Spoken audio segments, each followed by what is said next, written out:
Willie D live. What's up, family? Melania Trump, your president's wife, fixed her mouth to say that the Iran war would benefit Iranian children. Yeah, she said specifically that the Iran war is going to protect Iranian children. How? How in the hell?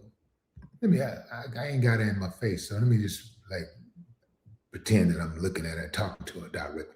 How in the hell is the damn war bombing on some children going to protect them? How is bombing their schools and hospitals and homes going to protect them?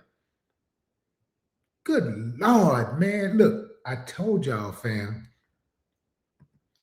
every one of these dudes who are evil, they had their women standing by them. Them women should be equally criticized and condemned if you're going to talk about the men.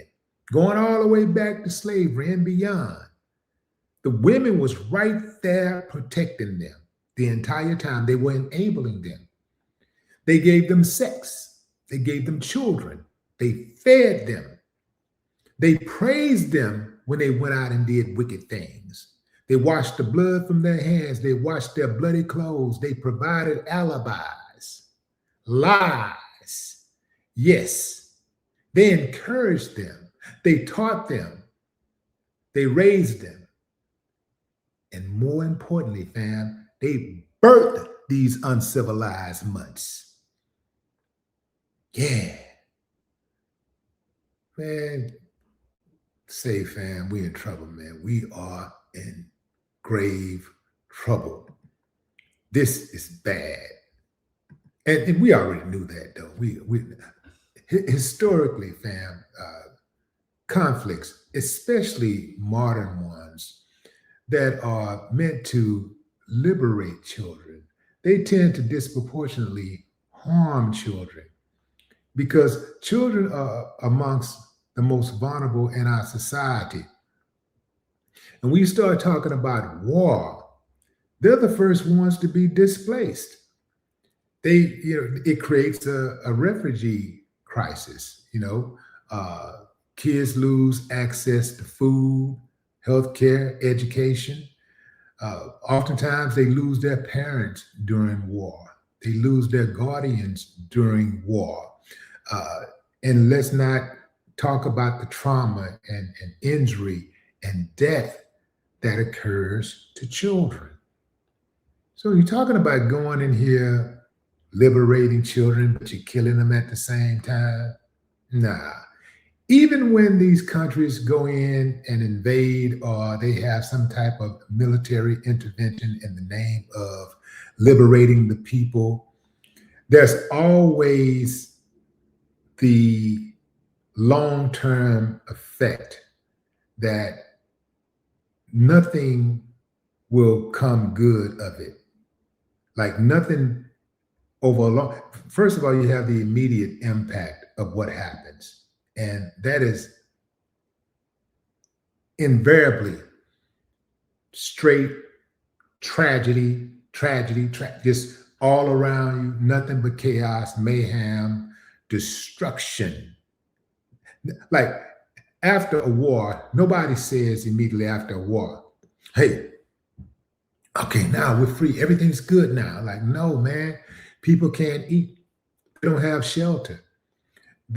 People starve to death. They don't talk about the people who starve to death, people who can't get medical help because they had their leg blown off. They don't talk about all of the babies that die in daycares and healthcare facilities and hospitals and even at home.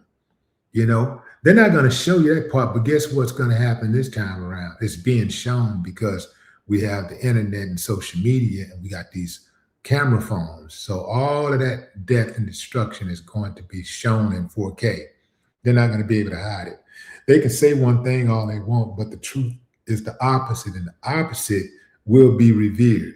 So framing war as a form of protection clashes with well-documented outcomes. Fam, this is This is not going to play out like they want it to play out. It flips cause and effect. So that statement suggests that violence prevents harm, when history has shown us that violence begets violence, right?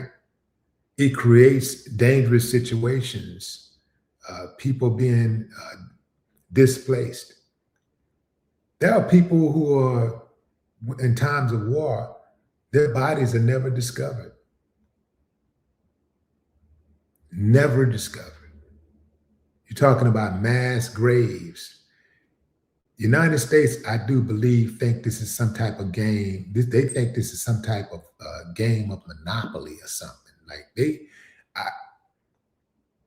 the way that they talk about bombing Iran, they talk about it like it's some type of game. Iran is not going to roll over and just die. They're not going to just let you do whatever you want to do and ride off into the sunset. They are going to forever avenge what's going on right now. And they will be saying death to America 20, 30, 40, 50 years from now, because there are kids who are going to survive this. And they are going to hate America for what they did. They're being forced to grow up without a mother and father.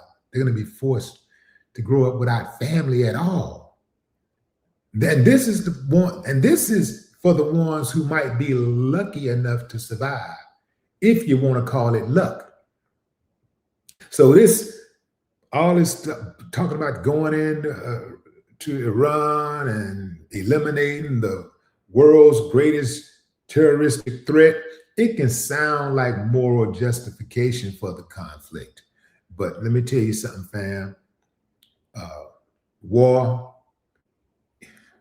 War ain't nothing nice. If you think you've been to war growing up in the jungles of urban, of these urban cities, you got a whole, it's a whole different level, fam. It's a whole different level. I can recall my uncle coming back from Vietnam and how he was shook, and how actually two of my uncles came back from Vietnam. They survived, but they were never the same. One was paralyzed, and the other was off mentally for the rest of his life. And the VA pretty much offered no assistance. So that's for all of y'all who are always thinking that, oh man, they're saluting the veterans. They're showing love to the veterans, especially at these games, how they like to showcase the veterans at halftime and before the game and all this stuff. And they just say, ladies and gentlemen, let's salute the 151st Infantry, and da-da-da-da.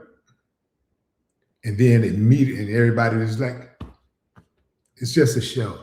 It's all a game to them.